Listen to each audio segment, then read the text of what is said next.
कण कण में जो राम बसे उन्हें अयोध्या लाए हैं। राम जी की कृपा हुई तो राम अपने घर आए हैं। अध्यक्ष महोदय, वित्त वर्ष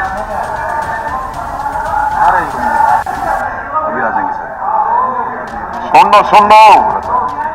अध्यक्ष महोदय, वित्त वर्ष 2024-25 का प्रदेश का बजट जन कल्याणकारी, युवा हितैषी, किसान और कृषि के उत्थान तथा देश की सीमाओं पर रक्षा करने वाले जवान के हित का बजट है।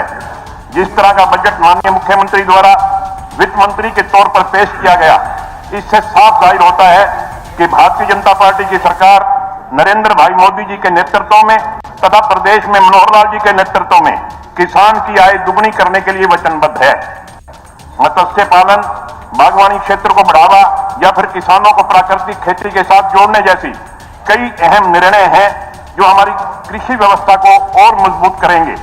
उसी कड़ी में कृषि, किसान, मत्स्य पालन, पोल्ट्री फार्मिंग की मजबूती प्रदान करने के ये बजट तथा किसान समृद्धि योजना, भावांतर भरपाई, ब्रिटिश शासन के समय से चले आ रहे नहरी पानी के अभियान को सदा के लिए खत्म करना और टैक्स के माध्यम से लिए गए किसान के ऋण को ब्याज तथा पेनल्टी को समाप्त करना, इस बात को साफ उदाहरण है कि भारतीय जनता पार्टी की सरकार किसान और किसानी के उत्थान के लिए ऐतिहासिक कदम उठा रही है।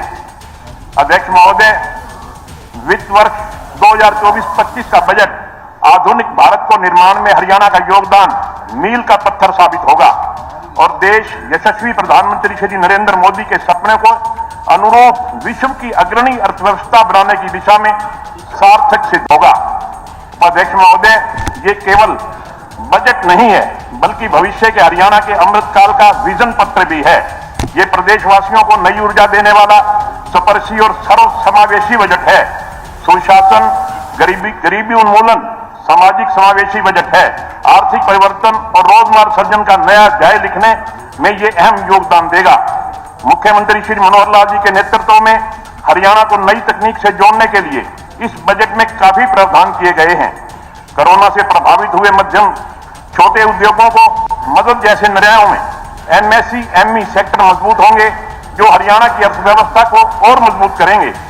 बजट में कोई भी अतिरिक्त कर ना लगा करके किसान से लेकर मजदूर, बुजुर्गों से युवाओं, वेतन भोगियों से लेकर अपना व्यापार करने वाले तक सभी वर्ग का ख्याल रखा गया है। अध्यक्ष महोदय, हिसार जिले के साथ साथ हांसी में इन 10 सालों में अभूतपूर्व तरक्की हुई है। हिसार के अंदर इंटीग्रेटेड एविएशन हब का विकास, महाराजा अग्रसेन हवाई अड्डा स्थापित करना, जहां बुनियादी ढांचा परियोजनाओं में से सबसे महत्वपूर्ण योजना है, वहीं रोहतक से हांसी नई रेल लाइन का सौगात हांसी के विकास में मील का पत्थर साबित होगी। अध्यक्ष महोदय, मैं धन्यवाद करता हूं माननीय प्रधानमंत्री श्री नरेंद्र मोदी जी का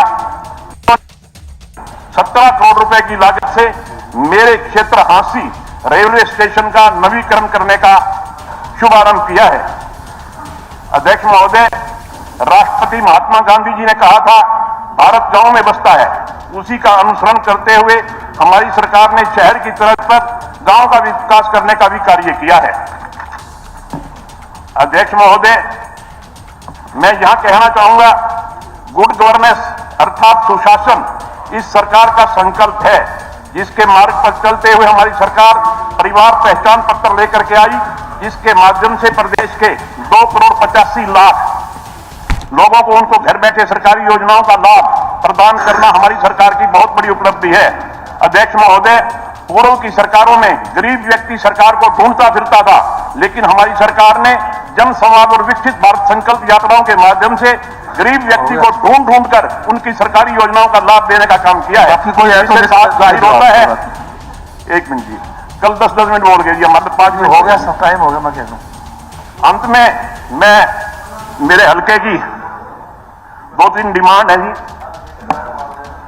अंत में कहना चाहूंगा, विरोधियों को भला बजट कैसे झिलेगा, किसान का कमल खिला है, विकास का कमल खिला है और फिर भी खिलेगा।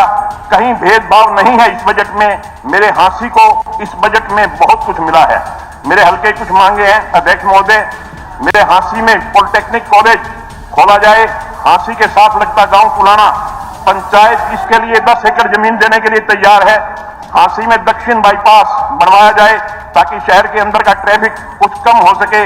उपाध्यक्ष महोदय, गांव उमरा में जो कि मेरा विधानसभा क्षेत्र का सबसे बड़ा गांव है, इसमें ITI बनवाई जाए। धन्यवाद।